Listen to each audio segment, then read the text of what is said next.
Good morning, Port Arthur. You're listening to Harold Doucet with the Breeze radio station, KSAP 96.9 on the dial. You got your mango?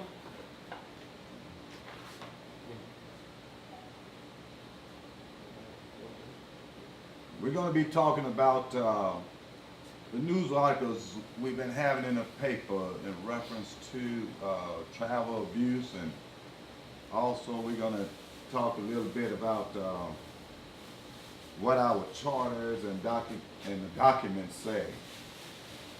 And if you feel like you want to comment on anything we'll discuss, and feel free to do so, just call in at 409-982-0247. Now, on with the thing. This is one of the first show I have to give, sessions I'm going to do. I got so much paperwork in front of me and stuff that I can't even know where to start.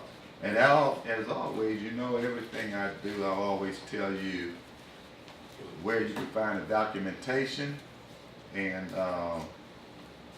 make the decisions of your own. And today, what I wish to do today is clarify some of the information that has been in the papers. You can say we're going to set the record straight today. And I'm quite sure that you'll be able to come to your own decision. Once again, I'm going to remind you that when I give you information, don't take it to heart that I'm trying to get you to believe what I say. Normally, I will be referring to the information and where I'm getting the information, so you can check and verify for yourself. And I'm quite sure once you find that information to be true, or if you trust in me and know that it's to be true, then you can make your own decision. And remember, as I always stated before, it's not about how we feel about you or you feel about yourself. You got to live with only your own decisions, you know. And at this point in time, in the condition our city is, we need to take an extra minute to talk about those individuals who are seeking election and those who are seeking to be re-elected.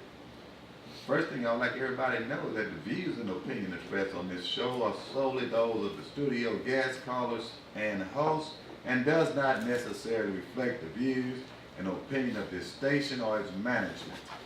That's KSAP 96.9 on the FM, the Breeze Radio. And I'm glad we don't have their opinion. Sometimes old Flash can get kind of radical, and or Sonny Man step in and tell him that this is really a good station. But let's set the record straight. Let's start by first talking about what we got. The caller gonna start this one off this morning. Caller, crank it up. Hello? Hello? Yes, caller, you on the air? I'm sorry, is chaos there? No, you have the wrong number, I think. Huh? Yes, I'm talking about Morning Star Chaos. This is KSAP, isn't it? Right.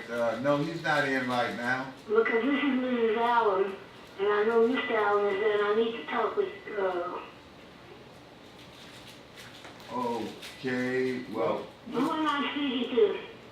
Hang on, we'll take your call in just a minute. Okay, the caller is calling for Tejas. Tejas, we're going to relay this message to you. I know you're out there listening. Okay, Nora, Texas Tales is not here, Paul Boy is here. I know he's there, but I sit in there. Yeah, well, we're on an Well, interview you right got now. an interview that's going on. Oh, I'm sorry. Okay, well, I just tell Chaos to call me, please. Oh, sure will. Okay, thank you. Bye. Okay. Hang on.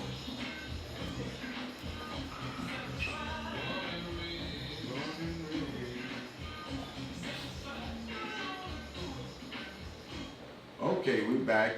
We had a caller that needed information. I'm sorry for that interruption, but sometimes things happen, you know. It's part of the radio.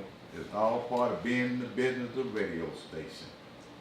Don't always go the way you plan, but you gotta be flexible and ready to adapt and keep on moving like nothing else. So we back to starting to talk about the articles that were written in the papers. They came in 3 sequence. The first one being on Sunday, April the 6th. The next one being on Tuesday, April the 8th. And the last article appearing in the newspaper on April the 9th. And the first article on April the 6th, the title of the article was Officials Accused of Abuse of Funds. And the sub-headline being there, Harold Doucet points to pattern of corruption in use of travel ordinance. Basically, the reporter reported information and said, I said, and I want to clarify what the reporter was mentioning. She actually was given documentation to support what I had said. And she should have put a lot of emphasis and more emphasis on documentation to let everyone know that it's not a he say, it's a what is situation. It is what it is. And that's what was written, and that what was documented. What I said was creating a pattern of abuse, and that pattern of abuse was being displayed by 3 council members, and they were Councilman Williamson, Councilman Freeman, and the mayor. And normally, you know, when I do the shows, I don't like to call people names, but when I make a statement of that nature, that council member are abusing the travel and violating the travel ordinance, I feel it's very important that I be specific, because the council members who are serving the city and doing what they should be doing, they should not be taking the blame for some that takes it to their own level whereby they feel they're above the law and refuse to abide by what's written. So what I'll do today is I'll talk about these articles, and I'll refer to information and documentation to show you why I said what I said. First of all, I'm going to go back to some of my earliest shows. When I first started this issue city, what I tried to do is impress upon the citizens to understand our form of government. The major problem here in the city of Port Arthur is that citizens do not understand our form of government. There are some council members, and I know for sure the mayor, who does not understand this form of government.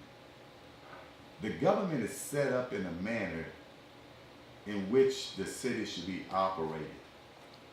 And in such, you have one person. One person is solely responsible for running this city every day. That's day in and day out. Only one person is in charge. Citizens of Port Arthur, wake up. That person is not the mayor. When you have a problem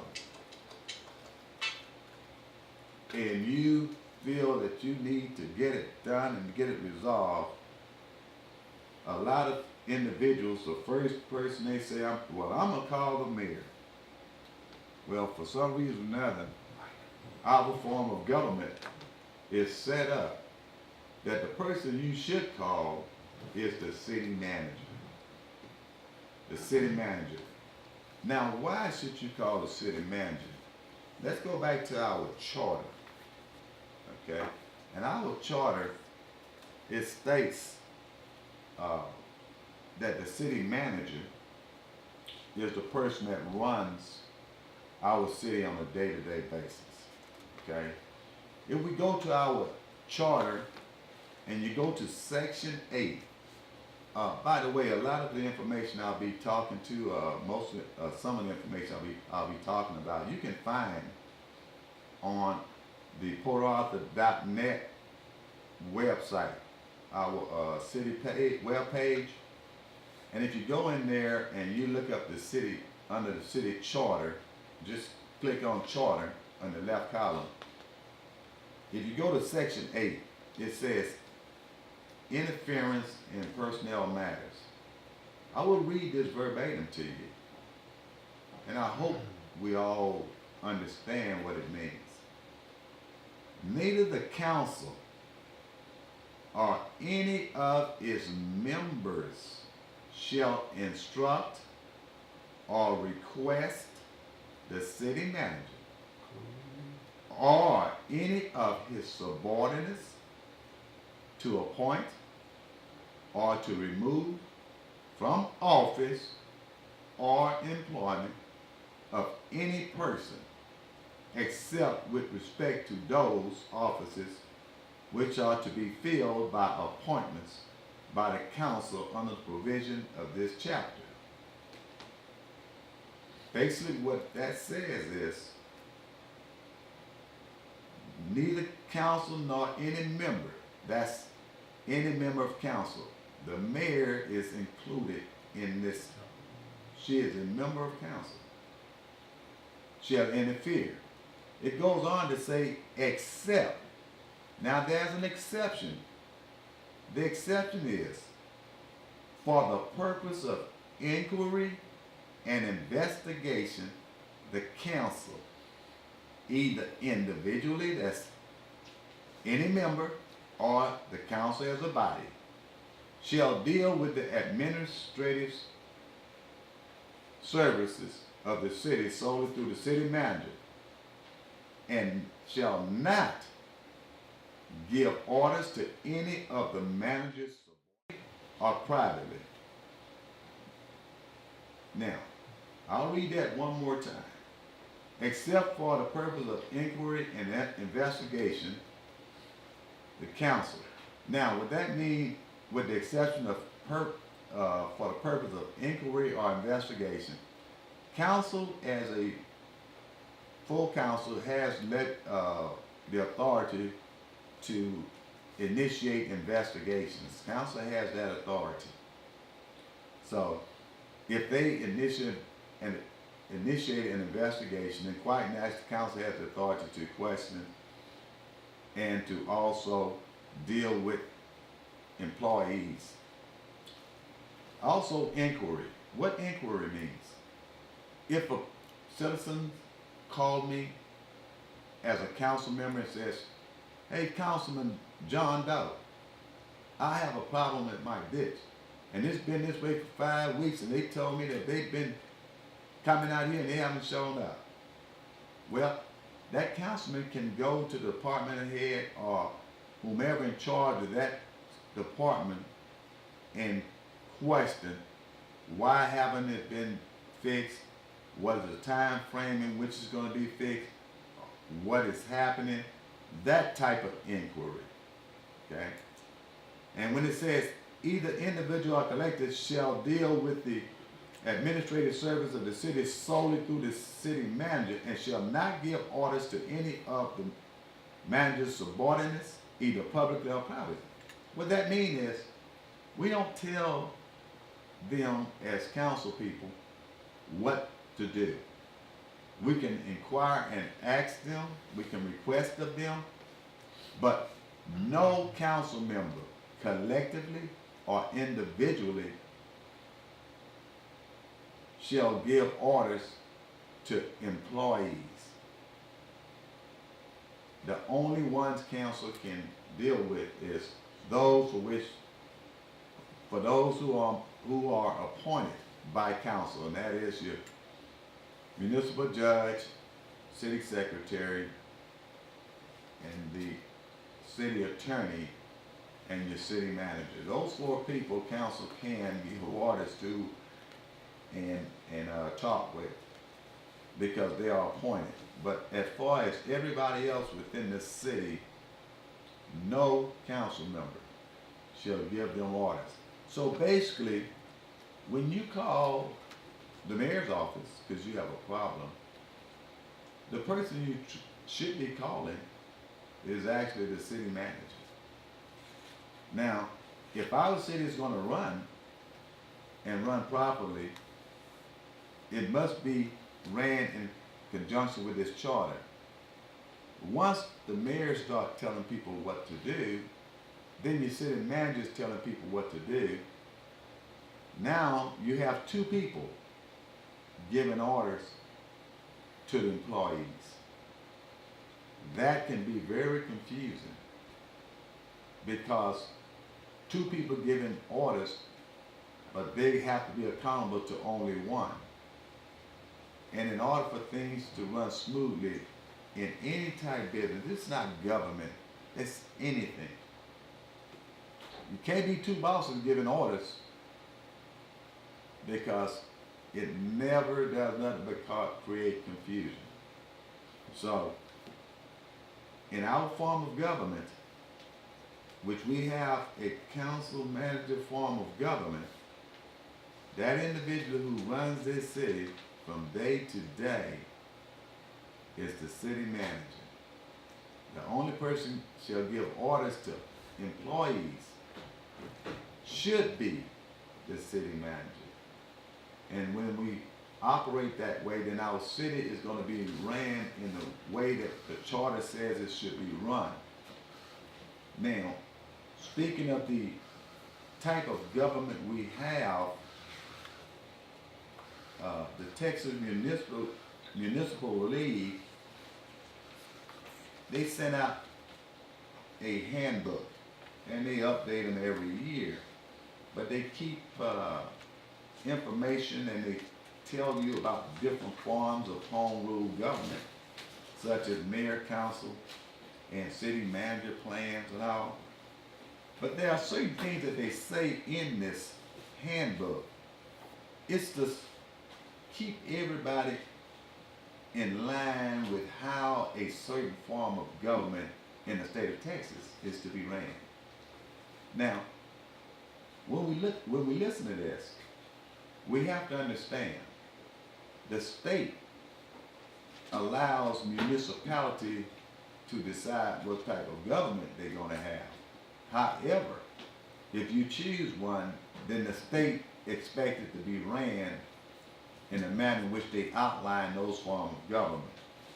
And in the council manager form of government, it states, in a council manager city, as in any other, the city serves as the city council serves as a legislative body. The council sets policy, it approves the budget, sets the tax rate, it determines the size of the payroll, the extent and cost of municipal service. In short, the council is the final authority on all of the many policy decisions that determine the scope and function of the city. Under the council manager form of government, the mayor and council members, I'm going to read this one real slow. Under this form of government that this city has, the city of Port Arthur, your city, under our form of government, the mayor and council members have no administrative duties. These are vested in the city manager, who is responsible for directing the workforce and programs of the city in accordance with the ordinance, rules, regulations adopted by the council. The mayor and council member have no administrative duties. When we're talking about the responsibilities and understanding this, TML also goes to talk about the mayors in your different form of government. And when they're talking about mayor, they talk about limitations on the mayor's powers. Okay? And for them to write this section is to get people to understand what is a official capacity of the mayor in the form of government for which you have. In our form of government, that is one position that we clearly don't have a handle on, because the limitations on the mayors of power, it says the broad powers of the mayor can be offset by several methods, including ordinance requirements, that the council ratify mayoral appointments and other key actions. Okay? Limiting the mayor power at the council table is another way of imposing restraints. It goes further to say the mayor's prerogative can also be restricted by the structure of the city government. I'm going to read this one again. Notice every time I read twice, it's only to make sure you understand our form of government. Once you understand it, then you can observe how it's being run and what's happening, and you can determine if our government is being ran the way it should. It says the mayor's prerogatives can also be restricted by the structure of the city government. Under the council manager plan, that is the plan that Port Arthur operates on, for example, the mayor has no administrative powers and will probably be in City Hall on a less frequent basis. The ordinance of most council managers' cities also make it clear that the decision making is to be shared by the full council, and that the mayor is to be considered the same as any other member of the governing body for policy purpose. It's a mouthful, but what it states is, in this form of government, the mayor has no more powers than the council members when it comes to administrative powers. That's why the charter is set up, and the duties and responsibilities are written in the charter as to support this form of government. And the state of Texas expect in a council manager form of government, they expect the city managers to be running that city. They expect the council to function as a whole body with no council member having no more administrative power than each other. That's why there's 9 members of councils, and that's why the mayor also votes. The other thing that one has to understand is our mayor is supposed to be our spokesperson for our city, the representative of the city, and the mayor perform all the ceremonial duties. That is why we have to have a mayor, because we have to have one to speak for us. But speaking for the city, representing the city, and performing ceremonial duties is not administrative powers. And if you act outside of your capacity, it can only cause confusion. So, hopefully we understand we have to deal with what form of government we have, who have powers, and how those powers are delegated here throughout the city.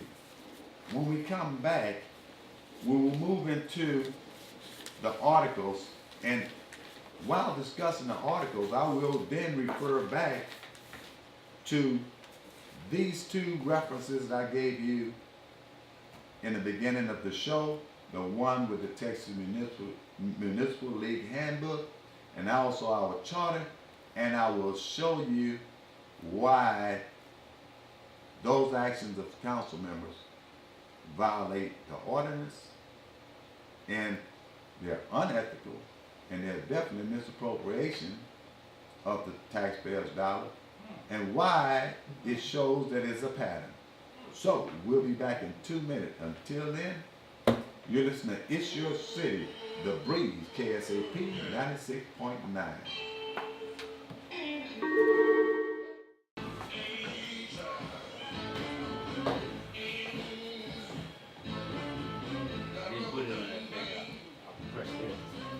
We're back with The Breeze Radio, hosted by Harold Doucet, and we have a caller on the line, and caller, it's your show now. Good morning, Mr. Doucet. This is Greg Richard Kounce. How you doing, Greg? I'm living the dream. How about yourself? Another day, another dollar. I guess I got a reason to holler. Yeah, I appreciate your commentary. I learned some things this morning about how the city operates from your descriptions I didn't know. To your knowledge, has the mayor been, I guess, trying to give administrative instruction to the city employees? Has that been the case?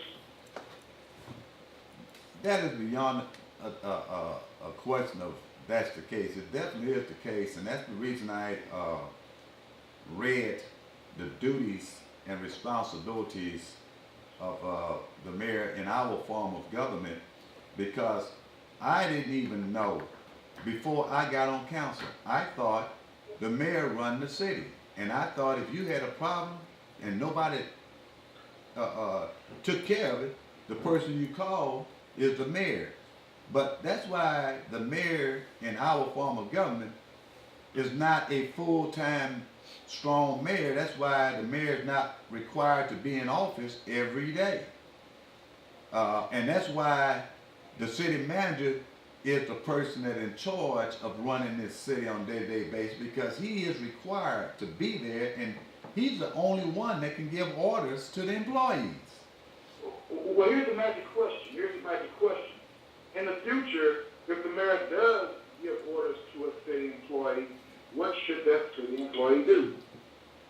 Well, a good city employee that gets order from the mayor, and let's not just any council member, because we just stated in our form of government that all are equal. So even if the mayor or any council member gives orders to an employee would tell them, if they understand our form of government, they would say, well, okay, but I would like to run this by the city manager first. So as soon as I talk to the city manager, I will get back with you, councilman so-and-so, or I'll get back with you, mayor. You don't tell the mayor or a council member, I don't work for you. It's not right. What you can say, and the right thing to say is, okay, I will get with the city manager and I'll get right back with you, council member so-and-so or mayor, and let that city manager know what's going on and let him make the decision. Because what you find when you have two people giving instructions, that someone will walk in, and I'm gonna give you a real case. I've approached the city manager when I was a councilman about something I had serious issues with, and when I tell him about it, first thing he says, I didn't know. Well, the nature of the issue I had was something that he should have been told and briefed on, because he is the one that council members hold accountable. He could say, I don't know, but that's no excuse. I don't want to hear it. You're supposed to know, because if you are controlling and supervising your staff, they know what they should tell you and what they should not tell you. They know what decision they should make, and they know what decision that they should confer with you before they make. How much is the city manager making per year? How much are we paying him? Oh, I don't know right off the top of my head. It's 6 figures though, correct? Oh, yes. Yes. Okay. Okay. Well, to me, it seems like probably it's the lack of knowledge, education out there in the city, as well as city employees themselves on their job description, who they report to. Maybe we should have a workshop so everyone knows everyone's roles, including the council people, the mayor, city manager, and city employees. To me, evidently, it looks like no one has a clue of their roles in city government employees. Well, I tell you, like I said, Mr. Richard, when I got on council, you know, I read the charter, you know, I attended conferences, I would attend these sessions that I felt was real important for me to really understand how to work as a councilman, how to better serve citizens. Because being a councilman to me wasn't being somebody important. It was being able to serve the citizens and being effective serving the citizens. And in order to be effective, you have to know certain things. The things that I placed a lot of emphasis on studying and preparing myself and staying abreast of was the city charter, the Texas Open Meeting Act, Robert Rules of Orders, and referring constantly to the TML handbook. I've had a discussion with the former city manager when he came on board. And one of the things I suggested to him was that he have a meeting with his departmental heads and let them understand, you know, that they have to work through him. That no one should be giving them orders. And that the problem that I seen here in the city was you have employees that don't understand who the boss is. They think they have several bosses. They think a councilman is their boss. They think the mayor is their boss. They think that the city manager is their boss. No, they have one boss. That is the city manager. And until we get that understanding, I think we're going to continue to have chaos and not a fair system of evaluating whether a city manager is effective or whether employees are competent. Because you have people that's supposed to be doing something being told to do something else by somebody else and they're going off track. So you got a lot of things going, but like you said, it's all about educating the general public so they can understand what form of government we have. If the government is set up as a council manager form of government, if you run the council like a strong mayor's city, you got problems because you got two people trying to be the boss. You got two people fighting for power. In our form of government, the authority in this city lies in the council as a whole. The full council is the authority. On a day-to-day basis, the sole responsibility and authority is invested in the city manager. He's the guy got to take the shot. I hope Thank I you answered the very much. question. That enlightens me a lot, and I understand better on what's supposed to be done within the city. Can I request that you do a show one day on how to recall councilmen when they are not doing what they're supposed to do and they're not really understanding their job description of what they've been elected to do? I'd love to learn that process. Well, I'll tell you what.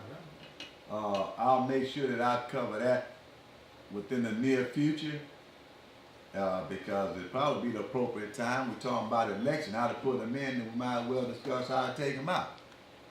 So, you know, you can rest assured that we'll do that in the near future. And once again, I hope I answered your question, caller. Thank you, Mr. City. You sure did. Have a great day. You too. Thank you for calling. Okay. I'm glad that I'm finding out a lot of people thought like I did, and that's because I believed in learning and trying to pass the word on how the city should be ran, because it's important that we understand our form of government. It's important that we know how it should be run. If you know how it should be ran, then you can evaluate whether it's being run efficiently and effectively. But if you don't know, you can't evaluate. You can't tell whether somebody is doing their job or not doing their job. Because you have to understand what they are responsible for. Now, let's move on to these articles. Now, the articles basically said that I said that the council members showed a pattern. Now, what I mean when I said pattern was that this didn't happen just one time. This was happening over and over. And the pattern was that they abused the travel ordinance, and it was for financial gain. And what I mean by say financial gain, I mean that they put money in their pockets or they benefited financially from their actions. And I'm going to take each one of them individually on what I said and what documentation I looked at to derive at that. Now, the documentations that I'm going to tell you about, if you question these documentation, all you have to do, go to the city secretary office on the 4th floor in City Hall and ask that they get this information to you. You can do an open records request, and they will respond to you and get it to you. One of the complaints that I've had with written down with Councilman Freeman was the fact that he had rented a vehicle to go on a 3-day conference, and he kept it for 30 days. Councilman Freeman's response when he was contacted by the reporter was, well, that was a mix-up with the credit card, and I got it straight, and I paid for it, and I kept the car for 4 months. And the reporter said, okay, but what the reporter had in her possession was the fact that she had documentation showing that Councilman Freeman was told he owed the money in February, but he didn't reimburse the $765.08 until April. He had 2 months before he reimbursed the city. Now, what occurred during those 2 months? Councilman Freeman received their travel and salary every 2 weeks. Every 2 weeks is over $700. So Councilman Freeman had received about $3,000 of taxpayers' money at the same time owing the city. Now, that's what Councilman Freeman should have said. It's not about I reimbursed because it was mixed up. It's when you reimbursed it. You know, you don't get interest-free loans on taxpayers' money, not as a council member. Not as a council member. Why do that? You know, and you say it's okay that you can do that. Well, let's take a look at another problem with that car. I had the car for 4 or 5 months. Well, if you had the car for 30 days, you're driving around in a vehicle that is being rented on government rate. If you're not performing government official business, you should be having government rate because you got the vehicle under the government rate. So that's a problem. That is the issue that Councilman Freeman should have been addressed. Not saying this is a mass distraction. It ain't a mass distraction. It's a mass abuse. So I'm not personally attacking Councilman Freeman, but what I'm trying to get the citizens to understand is his actions as a council member. If he's going to act in this fashion, then you should know when somebody said, oh, it's politically motivated. They're absolutely correct. I agree 100%. That's the reason I put it out. Because if they want to be reelected or they wish to stay in office, they need to be accountable to the citizens. And when it's exposed, they need to come forward and explain why they performed or did such action. Not talk about mass distraction, give the excuses. We don't need elected officials giving excuses. We need elected officials that's gonna do what they should be doing with our money. And if there's gonna be any giving, you give to the citizens. You don't take from the citizens. I have a problem with it. I have a problem with you not showing remorse that you've done it. Well, this occurred in January 2012. Now, Councilman Freeman also went on a trip, and Councilman Freeman got paid in advance for a rental car attending a conference. Every conference that we attend, if you do not attend the conference in the hotel for which you stay, whoever is sponsoring the conference have buses that will take you from the hotel you're staying in to where the conference is being held. And they contract several hotels, but they always provide transportation. There's no need for council members to get a rental car. I have a problem with that trip to California because when I got the documentation, I got everything, but I didn't receive anything where there was a receipt for the rental of the car in California. Well, one, it shouldn't have been rented for taxpayers. Now, if you rent the car, that's fine.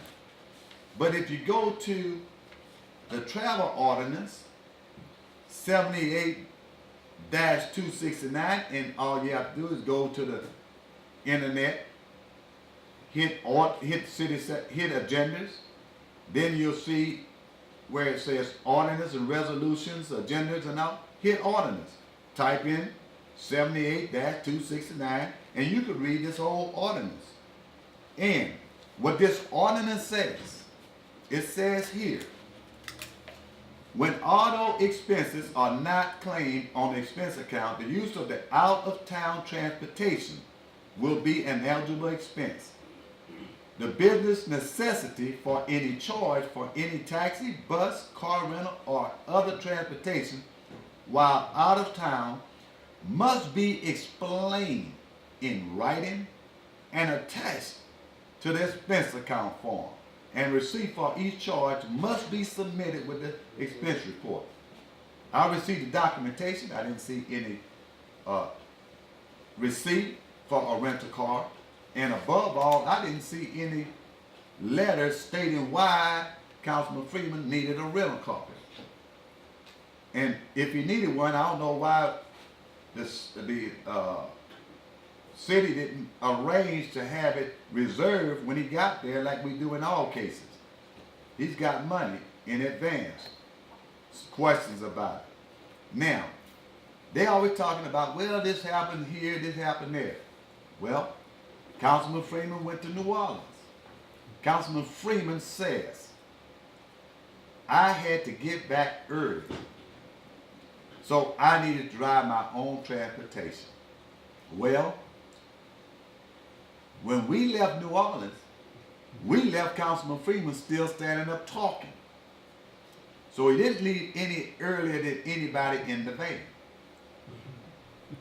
When we received a call, and I was one of the council members, they didn't tell us, well, you could take your car if you got something else to do, or we're going to have a van. They said, if you wish to tour these housing complexes, the city will have a van and a driver.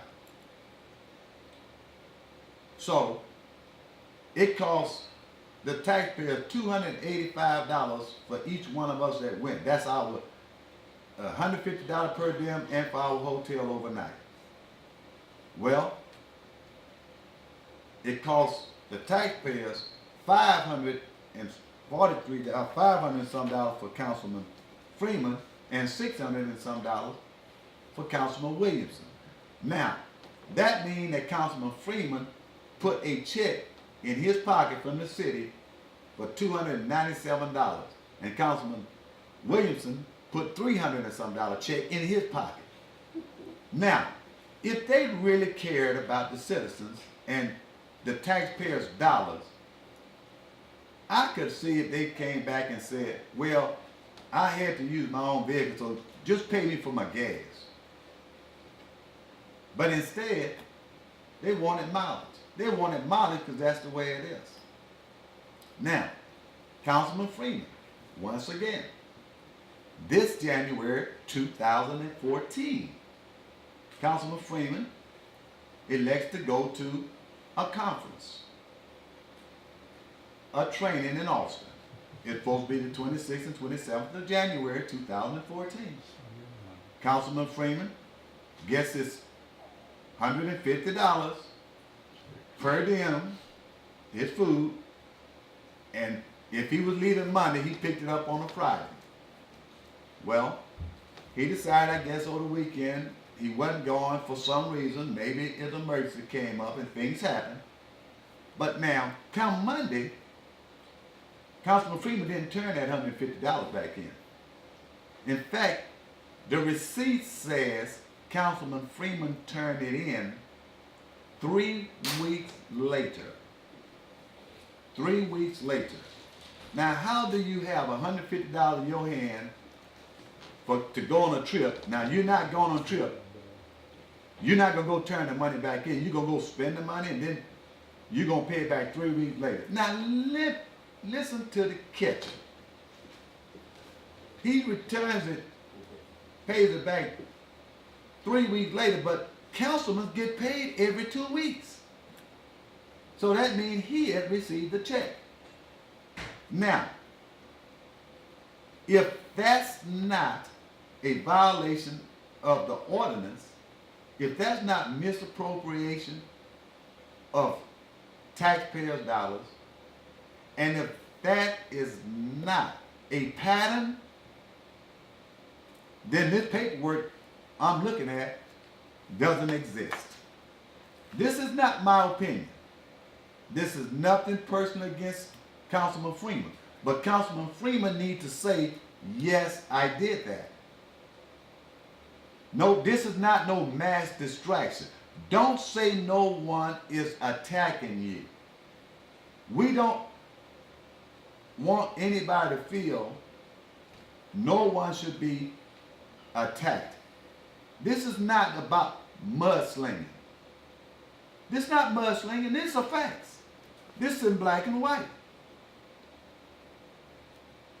When you run for office, locally, state, and national, if you have any problems while in office, or if you are a first-time candidate and you have something in your background, it always comes to light. And it's always put out. It's not put out because it's dirty politics. It's put out because people need to know. Now, what I just told you about Councilman Freeman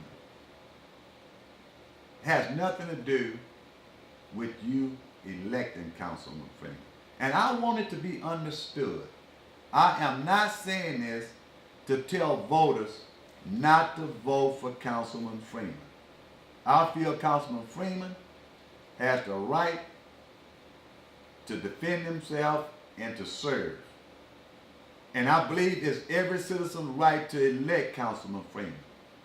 But you, the citizen, need to know Councilman Freeman's actions in the form of money while he's in office.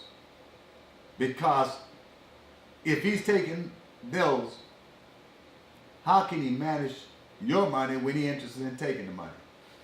But this may not be a big deal to you. And if it's not, then you should vote for Councilman Freeman.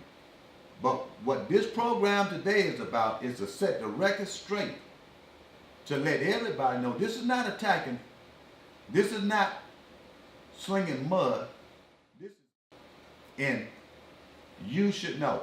So when you vote, you cannot say, I didn't know that, I wouldn't vote. No, now you know. So take the information and use it the way you choose. However, just be aware that it's in black and white. And it's not mass distraction, it's mass abuse. Let's move to Councilman Williamson. Now, Councilman Williamson, he's with the New Orleans trip also. But now, Councilman Williamson, he's got a knack for this travel ordinance. Okay? In fact, Councilman Williamson's action was one of the reasons this ordinance got changed. When he first came on council, they went to Reno. Everybody else that flew, it cost taxpayers $1,600 and some dollars. Councilman Williams, it cost $4,400 and something, because he decided to take his family on vacation.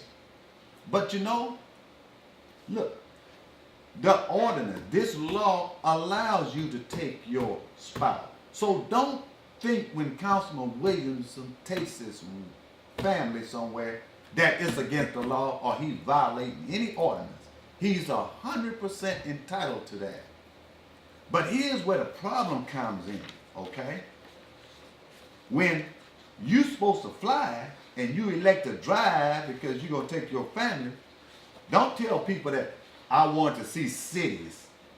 No, that wasn't the reason. You're taking your family so you could see cities and how the downtown is.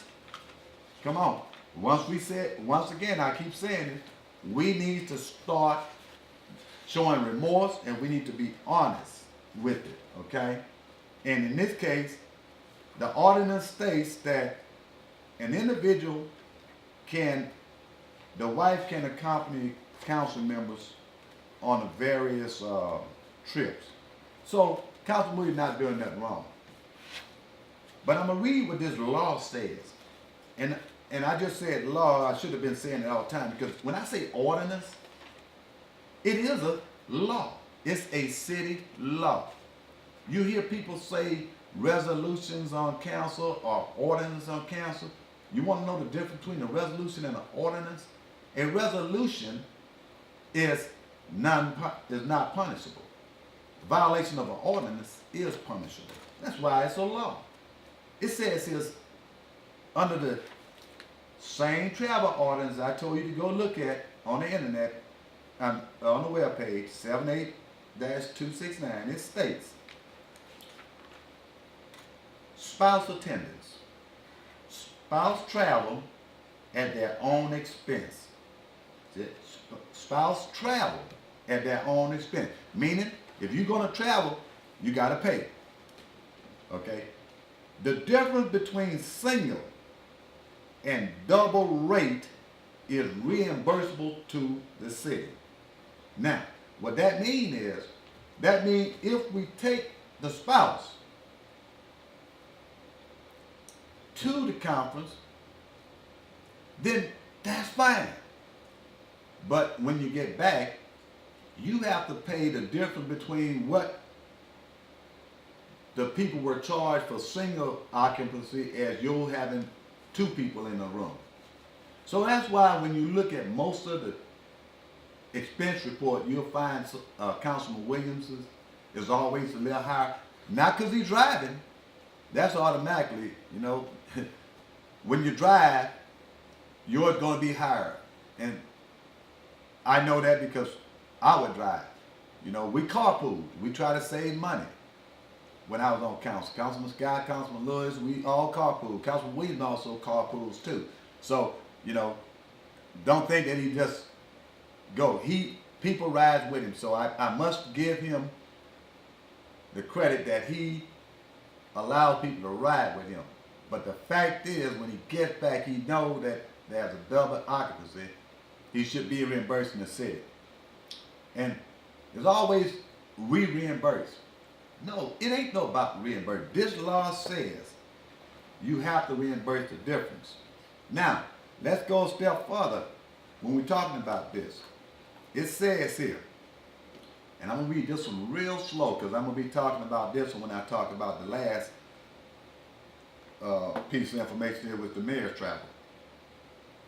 No travel costs for spouses. Okay, let me play parrot with you.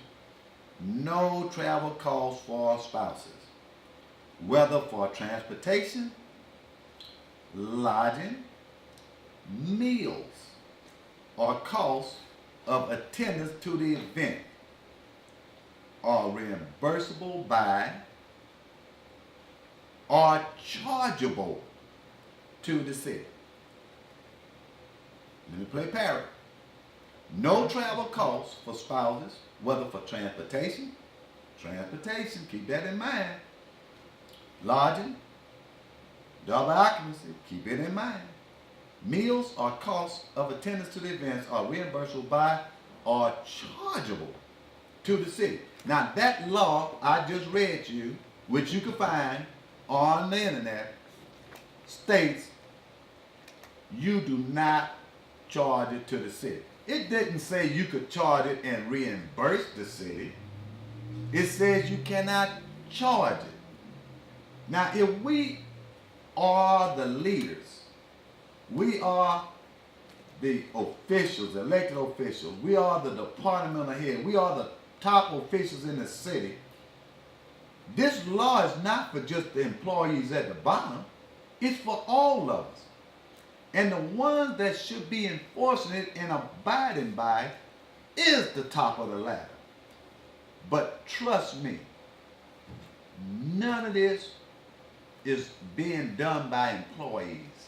It's council members.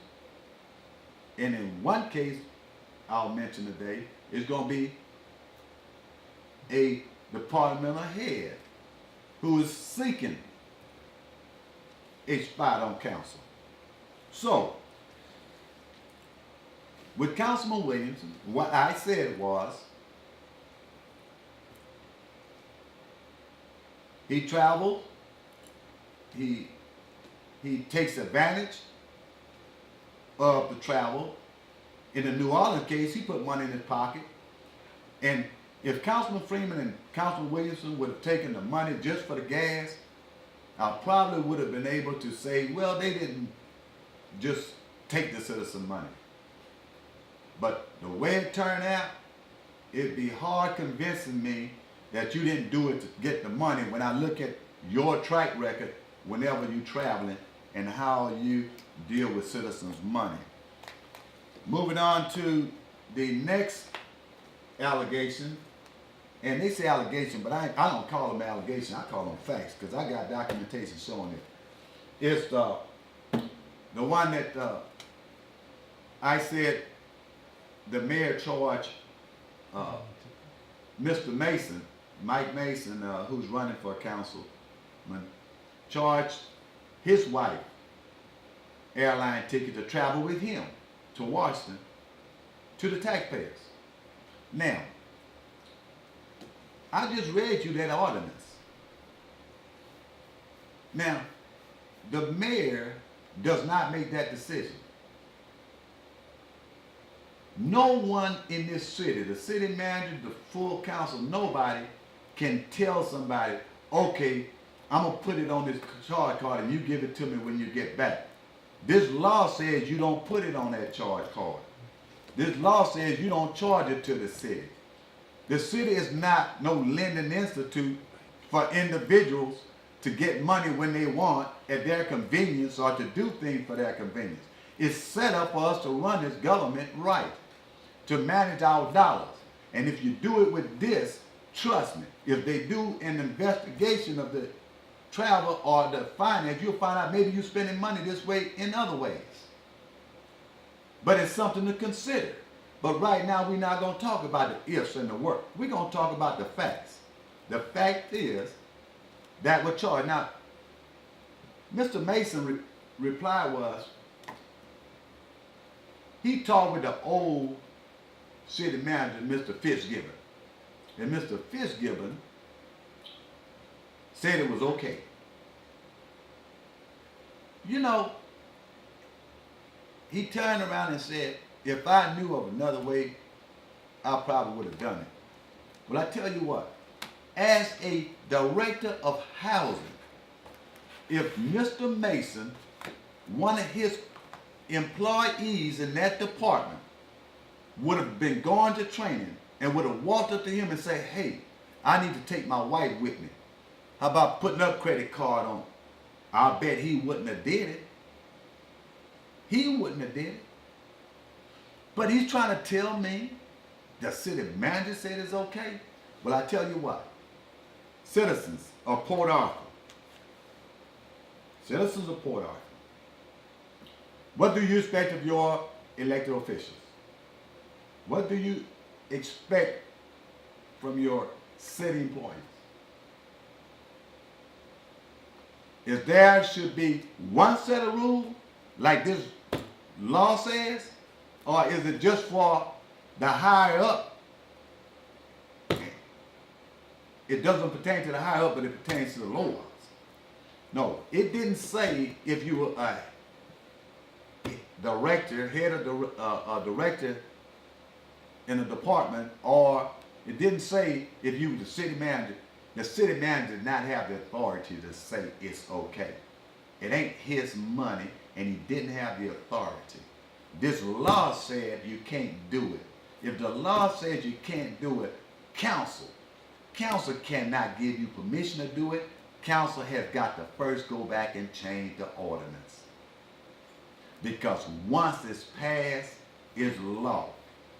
So why are we making excuses? No. What they should be telling the citizens is, yes, I did it. I wouldn't do it again. And I've got a problem. But instead, there's no remorse. It's excuses. All right, caller, you on air? Yes, former Councilman Doucet. How are you today? I'm asking this question not because I'm doubting anything that you said, but so that myself and other listeners know that when you say you have this documented, so the information you listed for the councilman and for the department head, is that, did you get that somewhere in print that's public, or do you have a website where you list how you got that information? Okay. What I just read from was the travel ordinance, the city travel ordinance. You could go to the city website, portarthur.net, and the homepage will come up. You could click on agendas, and you'll have the little table will come up and it says agendas, resolutions, ordinance, and something else. But if you click on ordinance, right, and you could go there and they're listed by the year. So this one here, if you just hit 2009, okay, that's the one I'm reading from. Just hit 2009 and you're gonna see that ordinance that's gonna be labeled, what I said it was, 78-269. Oh, I take that back. I'm sorry. That ordinance will be 09-34. Go to ordinance, click 2009, and then go down the list and go to ordinance 09-34. Okay? And if you go to that same website, when you hit the home page, if you look to the left, it's gonna say the charter ordinance. If you click charter, it will give you our charter. Okay. And it will tell you what's what. That's my whole point that I made in this, when I put this information out, is that this is not a personal attack on nobody. But I refuse to have people to run around and saying that somebody is slinging mud, somebody is attacking, somebody doing distraction, or somebody doing something for political. No, that is not the problem. The problem is you done this and it was wrong and you show no remorse. You use an excuse and you blaming people. I mean, I would call a crackhead. I mean, I'm not a crackhead, a crackpot. Now, why would a elected official call a citizen a crackpot? Because a citizen has documentation. All he's doing is informing the citizens of your actions. Because these individuals feel as though we could get enough vote, we don't have to listen to that, and we police ourselves. So it's like the inmates running the prison. I hear you, and again, just for the sake of verification, if I understand you correctly, I can go to the city's website, look at the travel documents, and then I can cross-compare that with the city ordinances covering the use of city monies for travel. There you go. And if you want to check how the expense goes, the easy way to check and see what it costs or what everybody's doing is simply do this. When you click agendas, you're going to come up, they're going to give you all of the years, 2002, 2001, all the way up to 2014. You could click, say, like 2006. Click it. And what'll happen is, it'll give you all of the meetings that council had in 2006. You can open the first meeting. When you open the meeting, always go to consent agendas. When you click consent agendas, if you see an expense report, click that and you will see who's claiming money for travel. Okay? So if there's no expense report, that means nobody had a claim that month. And you can go down and find travels of everybody. This trip that Council Williams took to Nevada, Reno in 2006, that's how I found out how much the difference in money was. And that's why that ordinance was changed. They changed that ordinance so that if there's two modes of transportation, you can only get reimbursed for the cheaper of the two modes. They changed the ordinance because he took advantage of that. So the council at that point took corrective action. There you go. There you go. Okay. There you go. And I appreciate you giving them credit for taking corrective action. Yes. Yo, let me tell you something. They took corrective actions, but my point is, if you follow the trend with travel with him, it's still like the New Orleans incident. That's a perfect case of the same type scenario. Mm-hmm. So the first thing Council Williams should have thought is, I was caught up in this different transportation before. I ain't going that route no more. I'm going to make sure that I don't tax the taxpayer no more than I need to tax them for this. And it goes, and now that you inquire, I want to, I'll give the comment to you so that you get an understanding when I say we need to stick with the issues here. If it's a judgment, whereby you have to make a judgment, and you make a judgment call that somebody else wouldn't do or somebody else wouldn't do, you know what? Nobody can say you wrong. Nobody can say you violating anything. All they can do is complain because they would not do the same thing. But it's nothing you did wrong. But when you do something and it's in black and white and it's not a judgment, you wrong. You wrong. In these same articles, they say, well, the headline said the accusers are being accused. I thought they were going to say I did something wrong. I was waiting for that. Come to find out, the whole article, they want to try to say that they're accusing Councilman Lewis for paying $250 for a taxi to come from Houston. But you know what? No one stopped to think, how did he get in Houston? Well, his transportation and everything was supposed to be arranged. He's supposed to leave, get to Houston, get his flight, go to Washington, come back to Houston. From Houston, his transportation is supposed to be arranged from Houston back here. He comes back at night. No transportation laid on. It's not Councilman Lewis' fault. The city should have had his transportation laid on. So guess what? He had a choice. He could have, like Councilman Williams said, the mayor said, I think, he could have got a rental car. He could have called somebody. And he could have taken a taxi like he did. So the bottom line is, he made a judgment call. After traveling all day, he probably say, I don't feel like going and fill out no paperwork for no rental car. He might say that, I ain't gonna call nobody from Port Arthur to come and get me in Houston because guess what? He made a judgment call. So, was he wrong? No. Because he didn't violate anything, and above all, not one penny of that taxi fare went into Councilman Lewis' pocket. Not one penny. And had the city ensured that his transportation was correct and right, he would never have been in that position.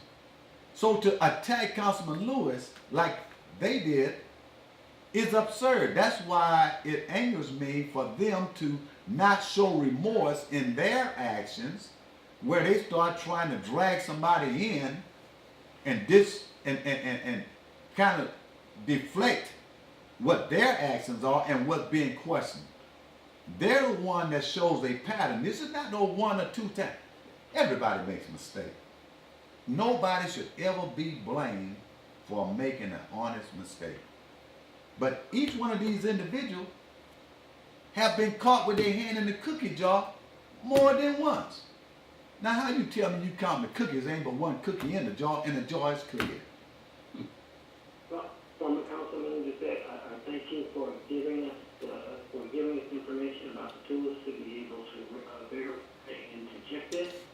And then, of course, as you indicated, the responsibility for monitoring those that we elect lies with us.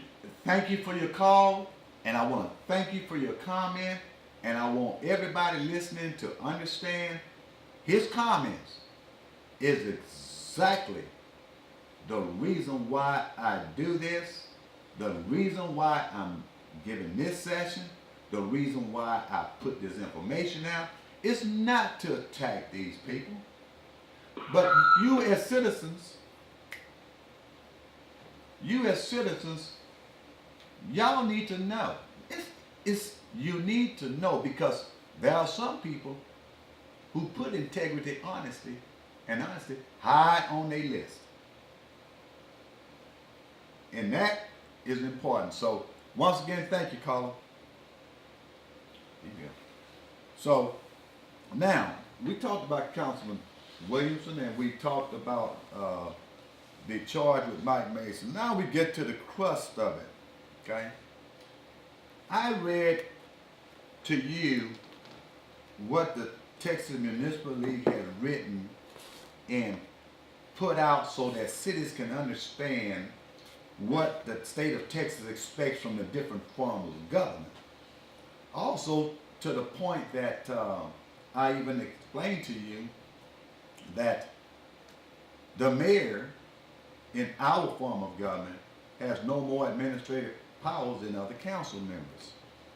So, I'll start out with,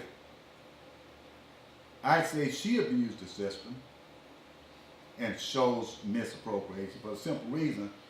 Item number one, the mayor has a credit card in her name.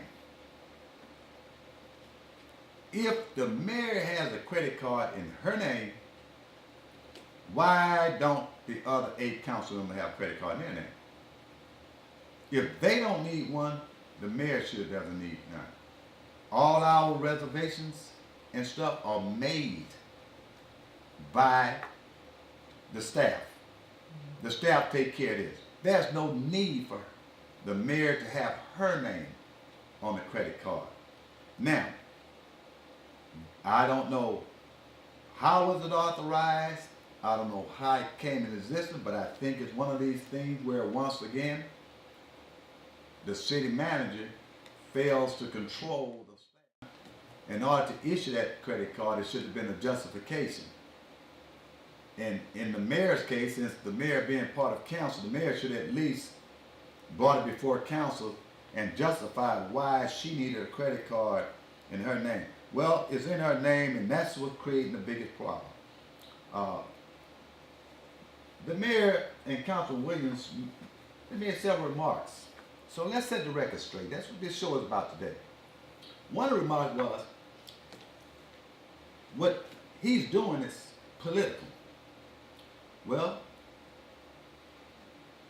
if you go back to the city website and you start reviewing city council meetings from July of 2011 until June of 2012, you will find, well, 2013, you will find that Councilman Doucet, have talked about this travel and argued about the abuse of it while sitting on council. This is not nothing new. I did this as a council member. But the difference then was, council don't police themselves. And I made a statement earlier where I said everybody has equal power. Well, I'm just one and a couple of more council members who understood and was fighting. But, you know, the crooks was able to persuade people to side with them, they was able to prevail. Because had they listened when I was speaking, a lot of this would have been stopped. Now, once again, facts. Go back, review the meeting, and you will see on more than one occasion where Councilman Doucet is adamantly fighting to say that we're abusing this travel. Adamantly. Also, as a councilman, everyone heard about the credit card abuse thing. How much money was being spent on food. No employee were using credit cards they don't have. And if they do, they wasn't using them. It was all being done by the mayor and department heads. Well, when I gathered that information, while on council, I went and requested the information. I brought it. It took me 6 weeks to decipher through that information and get that data. And then I published it. Well, we stopped buying food on the cards. Everybody got some more training on how to properly use the card. And yes, I took a lot of ridicule from some staff people, to include the mayor. But the bottom line is, I didn't do it to be friends with them. I didn't do it to be enemies with them. I did it because they were abusing the taxpayers' dollars, and I was there to maintain, manage, and protect your dollars. And that's why I did it then. So my doing what I'm doing now, go back, look at the videos, you'll find out I was doing that as a council member. So it's not that I'm angry because I lost a mayor race. I'm doing this because that's what I did as a councilman. Now I'm a citizen, I'm doing the same thing. I'm standing up for my rights. I'm protecting my dollars. I'm not doing it for nobody else, I'm doing it for my own dollar. And I'm hoping people listen to the facts, look at the facts, and you do the right thing. If you want your dollar protected and you feel it being protected, then you're happy. Don't worry about it. But if you didn't know and you don't agree, now you know, and it's up to you to do what you feel you need to do. Now, as also was said, this is political. Yes, it is. Golly, this is election. This is election. That's what happens when people run for office, okay? Everything that you do, if you got issues, they gonna come out in an election, okay? Because people gonna know. So if you wanna throw your hat in the ring, you better be ready to dance with it. But you throw your hat in the ring, or you want to support somebody who threw their hat in the ring, and when it comes out, you're saying it's political. You don't have to say it. Everybody know it is. That's the whole purpose of it. I want you, citizens of Port Arthur, to know these facts that I'm giving you. And like I said in the beginning of the show, and I've said throughout my shows, you do what you need to do, and you make your decision, and you base it on facts. But I won't be angry. I could care less. I'm only worried about one decision that is made. That's Harold Doucet. And I'm quite sure you should. But what I hope to do is I hope to give you information that can help you make the decision that you will no longer be sorry. Like I heard too many people say, I didn't know that. I didn't know that. Well, I've heard it so much, I decided to do this show. That's what this show is about.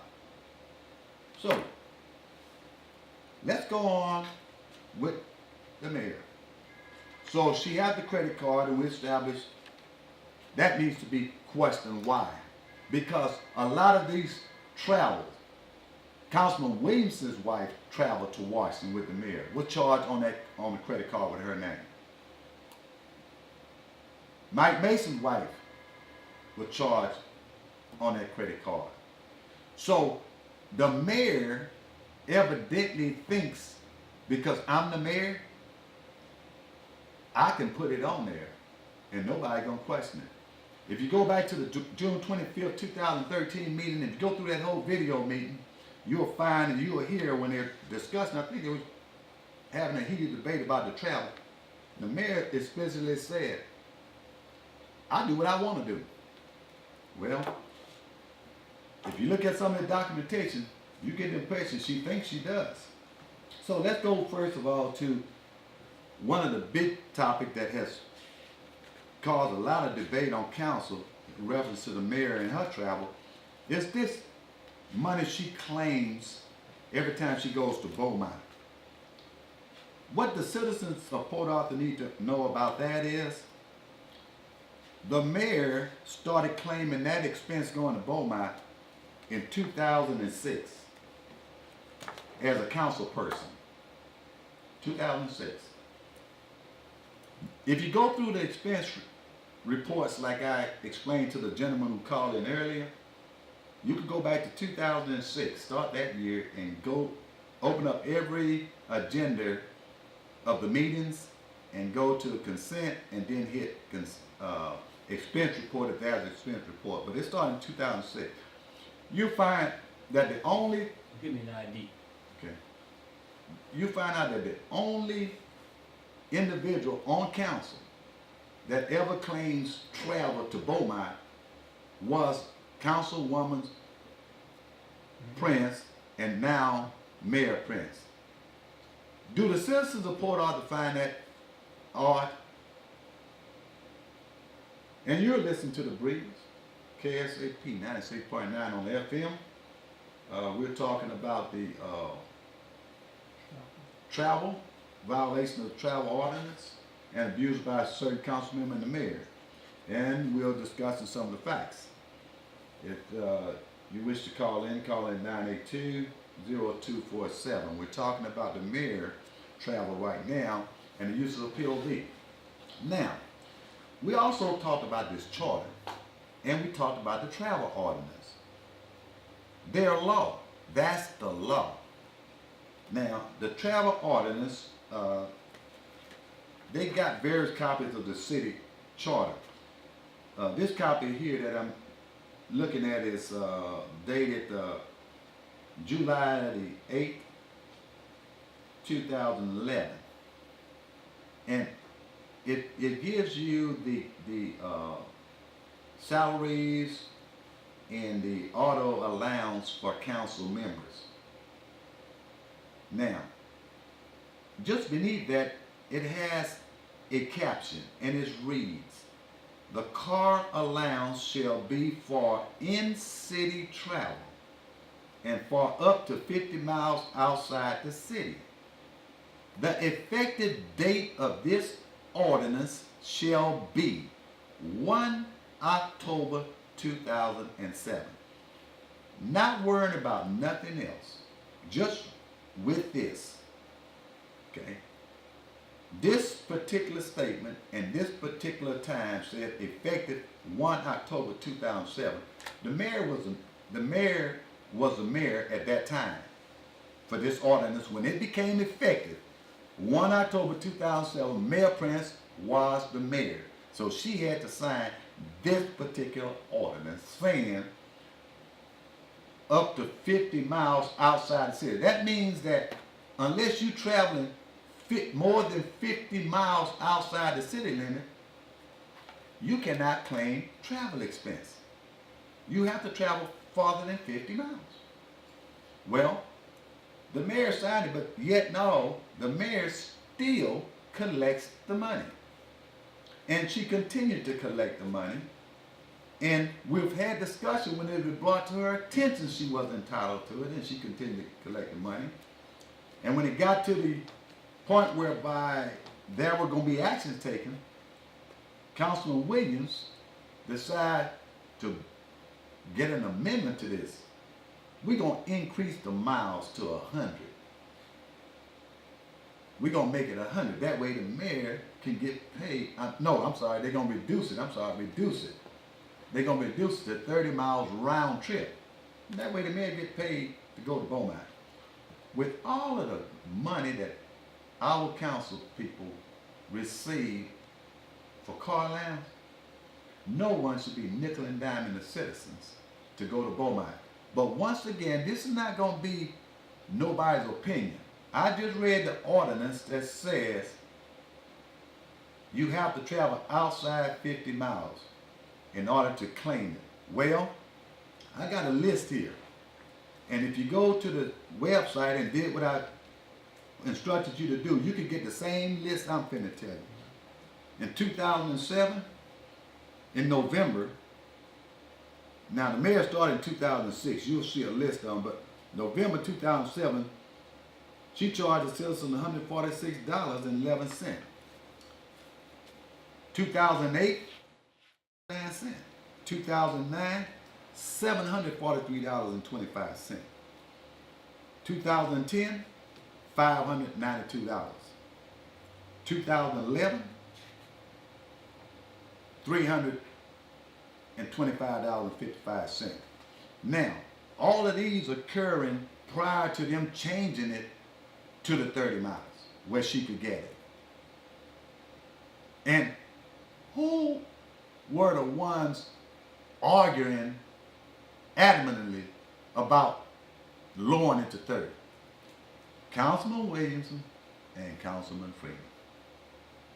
Now, I don't find it odd that the person would see something wrong with nickel and diming the citizen with this travel would be those two. I'm just surprised that there were 2 other council members that saw fit to go along with this. It's uncalled for. And if it's so, why is it that the mayor is the only person that ever does this? Something to think about. Now, people see the little 25 here, 25 there, 26, 20. Well, guess what? From 2006, since the mayor has claimed this amount, the total amount has come up to $3,128.27. So although it looked like it's nickel and diming, it adds up. Is it needed? No. Was it authorized? No. That was breaking the law. For every claim the mayor got where this ordinance says outside 50 miles, she should repay this money to the taxpayers. That is a violation of the law. That's not Doucet. I read you the law, and there it is. Now, the mayor made a comment also in the paper. See, you know, and instead of just leaving well enough alone, they come up with these excuses to the citizens that are just mind-boggling, showing no remorse. In fact, being arrogant, like hey, we did it because this reason. That is not a reason. That's not even a good excuse. You're violating the law. But one of the comments that were made was that the cakes, somebody sent cakes to some of the departments in City Hall for Christmas, sheet cakes for Christmas. Well, when that surfaced, I guess somebody said that, yeah, you know, he mentioned those cakes. Yes, I did. The mayor said the cakes were paid for out of the city manager's contingency fund and that it was budgeted. Well, citizens, I served on council for 2 years. I've approved budgets during the 2 years I was there. And I happen to know exactly what the contingency fund is. And I know exactly what it's for. We authorize the city manager's contingency fund, and I say we, that is your elected officials. Now, why is he giving this money? Since the city manager runs the city on a day-to-day operation, there may be something that comes up where the city needs to purchase it that is needed in the routine daily running and operation of the city. So rather than the city manager having to wait till council convenes again and ask council for approval, council set this money off aside and says it's contingency. But sending cakes to employees for Christmas, that's a gift. As a council member for 2 years approving budgets, I don't know of any monies that we approve for nobody to send cakes to employees. No money's in that budget. That is not approved there. Now, there is money in the budget to buy cakes, punch, and stuff like that. But those are going to be done for city-sponsored events. What I mean? A reception of a new city manager, new council members coming on board, somebody being awarded something. But it's got to be a city-sponsored event. Council does not approve money in a budget, no taxpayers' dollars, for nobody. Not council, not city manager, not mayors, not employees, not department head, nobody. Council does not put money in that budget for nobody to buy cake to send to employees. The mayor says that it was in the contingency. No, what the mayor should be saying is, we need to investigate that. We need to find out where that came from. We need to find out who did it, and we need to hold them accountable. In fact, they need to reimburse the taxpayers that money. Because evidently somebody wanted to become pretty popular with the employees. They should have went in their own pockets to run that one. You can't use taxpayers' dollars to run a popularity contest with employees. Okay? You know? So the mayor has also used that credit card in other instances, you know, whereby it wasn't approved by council. So I can tell you from her actions, that's two things that stands out above all. One is that most of these travel, let me rephrase that. I gotta be right on this one. Every incident that I've mentioned today, violation of that ordinance, that card is involved. That card is involved. If you go to the city policy for the use of the credit card, that's commonly referred to P cards, you will find a statement in there that says all charges to that credit card is the sole responsibility of the person whose name appeared on the card. So every choice that's on that card, the mayor has approved. Because no one is gonna charge no card with her name on it without her approval. So there's no way to say I didn't know. You know, the I didn't knows run out. And hopefully today people understand what was said about the violation of the travel ordinance, that the information that was said was not nothing that was done in a personal nature to harm or discredit anybody, but it was merely giving citizens the facts. These facts were only given so that you can take in consideration before you cast your vote. We need to make sure that we put the right people in office. The last thing I will leave you with is, I feel, the most important. I've given you information today. I told you where you could find the information. The information I gave you is true, factual.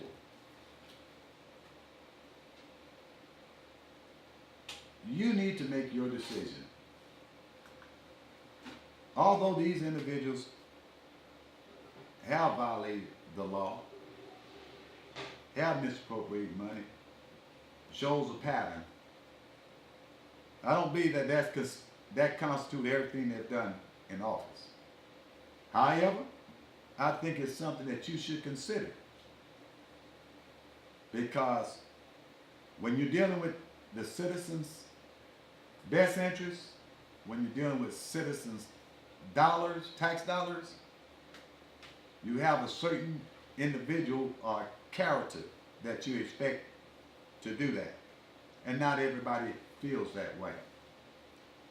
So hopefully the information I passed on in this session, it can help you to make the right decision.